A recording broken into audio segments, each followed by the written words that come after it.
Hello, I'm the Good Grief Doula. Thank you for making time to attend to yourself today. Let's begin by finding your seat, grounding your sits bones on the floor. When you inhale, allow your spine to become tall. And as you exhale, allow your shoulders to release down and back. You can also choose to lay down in a constructive rest posture or Shavasana while you're doing this meditation. Whatever you choose is totally fine. This quiet time is a gift you are giving yourself. Accept.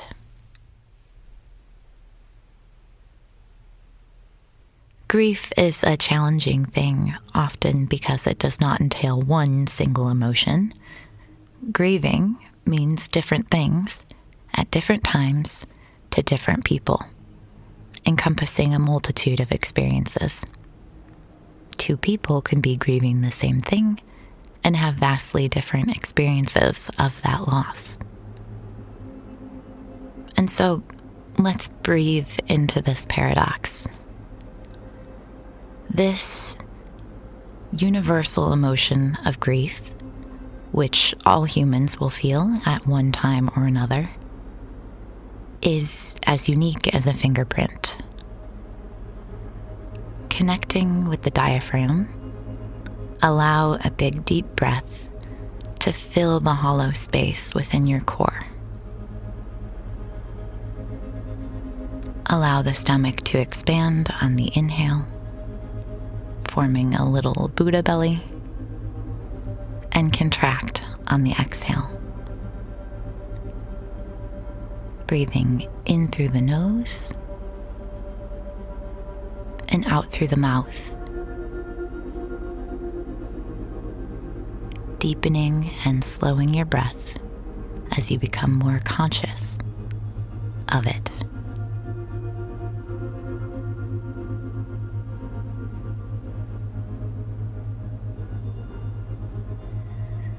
Now, if you've been crying or holding back your tears or wearing a mask, figuratively or literally, chances are you've been breathing shallowly in short little sips that provide your lungs with oxygen but keep your heart rate a little elevated.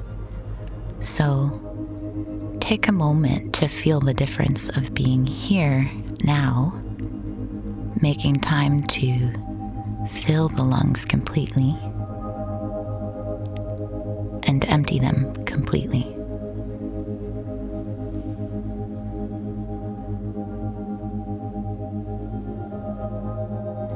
In this place of relaxation, supported by your body's innate ability to breathe, regardless of your awareness and without your interference, I invite you to imagine your grief as if it were a delicate gold chain necklace. This necklace is small enough to pool into a small pile in the palm of your hand, about 1 millimeter in diameter, dainty, precious. And somehow, unbeknownst to you, against your wishes to treat this piece of treasure with care, it has become tangled and knotted in a myriad frustrating ways. As you're holding this tangled necklace in your hand, breathe into the recognition that a task is ahead of you. Witness the frustration you feel at this imaginary annoyance,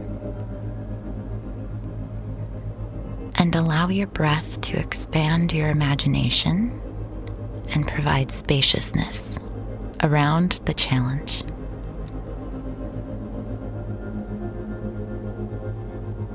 You don't want this grief chain to be in knots anymore, so you pick it up and begin to tease it apart, pulling on one section and then another. Soon you discover that each time you've unscrambled one part of the necklace, you've created a knot somewhere else. This is tedious work, You're going to need another strategy if you're ever going to find your way out of this mess. And just like this delicate chain, grief is messy. It can be an unexpected, unwanted challenge, which frustrates and leaves us feeling all tied up in knots inside. So breathe into the challenge. This messy feeling cannot be tackled all at once in one cloud of scrambled emotions, memories, to-do lists, or ideas of how things, quote, should be right now. This will take as long as it will take. One cannot fast forward and be done with it. Each area must be lovingly tended to and teased apart.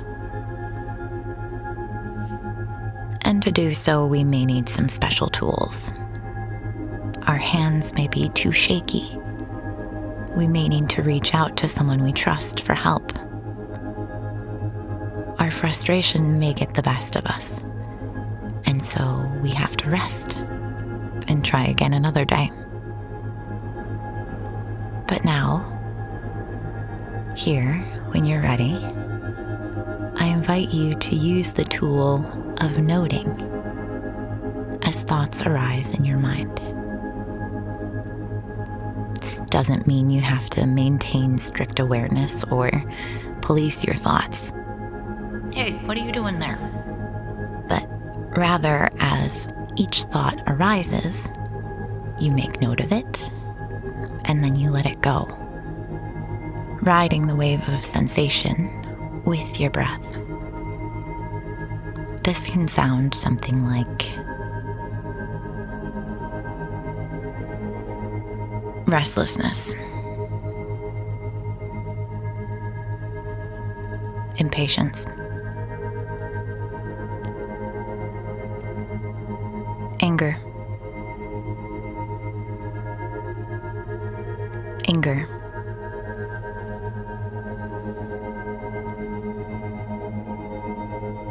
storytelling,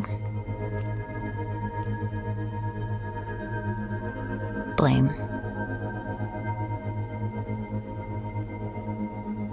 sad. Whatever comes up for you, try not to judge or involve rational thought too much. Simply bear witness to the knots you come across, one at a time, as you piece them apart and pull them out of the cloud of consciousness in your mind. Try that for a while.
If you've become lost in a story, or tangled up with one sensation for a while, allow your next exhale to carry that thought away. And see what happens if you allow a different thread to begin.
Good. Now, even if you've been noting one thing the whole time, sad, sad, sad,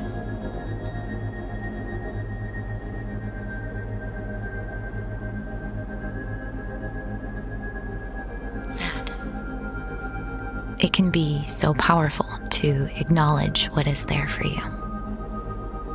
These are the sensations which are real to us right now, a testament to our pain and to our love. There is no right or wrong, it just is.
And let that go. Deep breath in and exhale.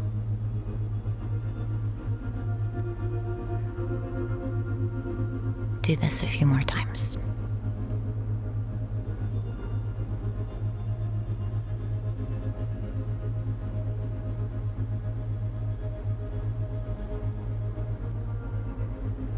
When we name our feelings, we release a little bit of the power they hold over us. They may blindside us or knock us on our asses at times, but when we note them objectively, we loosen their grip upon us. The knotted, delicate chain of our grief becomes a little more untangled, a little smoother, a little easier to carry around or to wear. Our lives may always bear testament to the kinks in our chain, the bumps in the road that our love and our losses have brought to us. And that's okay. Perfection is not the point. Things may never be straightened out as they once were. But our spaciousness, our self-compassion, and our joy grows each time we practice letting go. Our loved ones want this for us. I want this for you. Wrapping up today's practice, let's take a few more deep breaths, cleaning out any cobwebs in your intercostal muscles between your ribs, in the gaps between your vertebrae, in the sinus cavities in your head.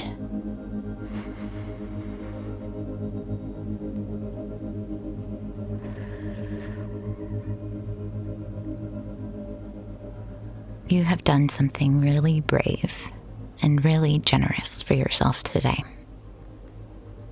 Please be gentle, find rest, and know that professional or peer support is available if you need it. You are great and wonderful. Thank you so much.